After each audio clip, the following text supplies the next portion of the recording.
Welcome back. My next guest is one of my partners at Family Practice Associate, Miss Whitney Adams, who is a nurse practitioner with us. All right, now this is our first show of the year, and everybody's made their New Year's resolutions, and we know what most people make. They're going to diet, they're going to exercise, they're going to quit smoking, all the good things. But let's start with diet. Yes.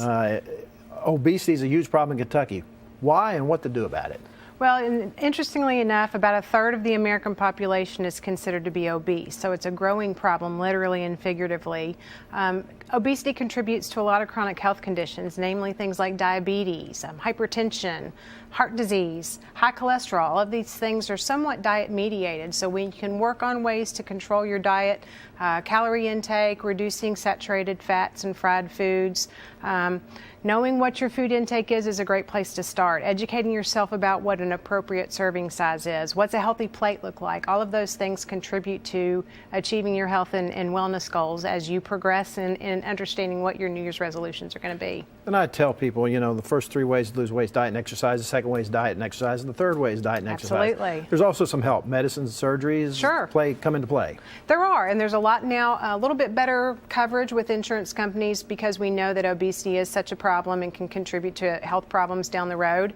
There are several things that are safe to use that are oral medications. You can use them longer term, meaning up to a year or even longer. There's a few that are injectable, actually one that's injectable. All are really successful. If you really are truly morbidly obese and have a lot of really chronic health problems where your weight's certainly contributing to your decline, weight loss surgery might be a good option. So there's certainly ways that you can be referred to areas that can really help you understand if you're a good candidate for any of the aforementioned therapies. Now, we talked about diet, medications, but along with that goes exercise. Absolutely.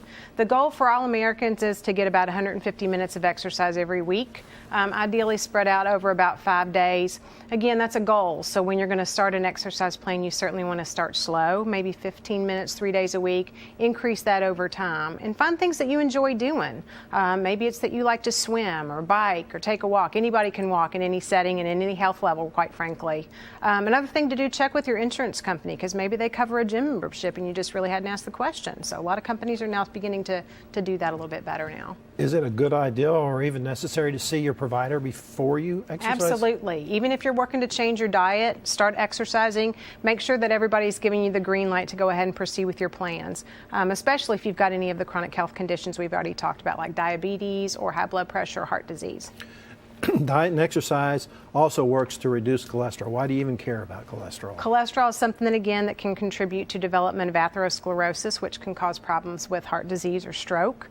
It can also be something that over time can just, it contributes to the worsening of other chronic health conditions. So when you control what you put in your body, you can certainly control what your body helps get better over time.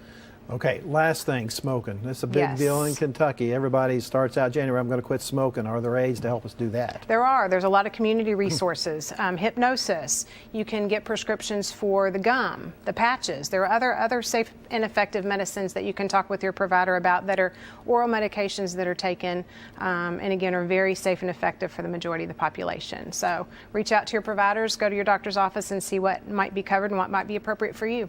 Great information. We hope that keeps your New Year's resolutions. We'll be right back.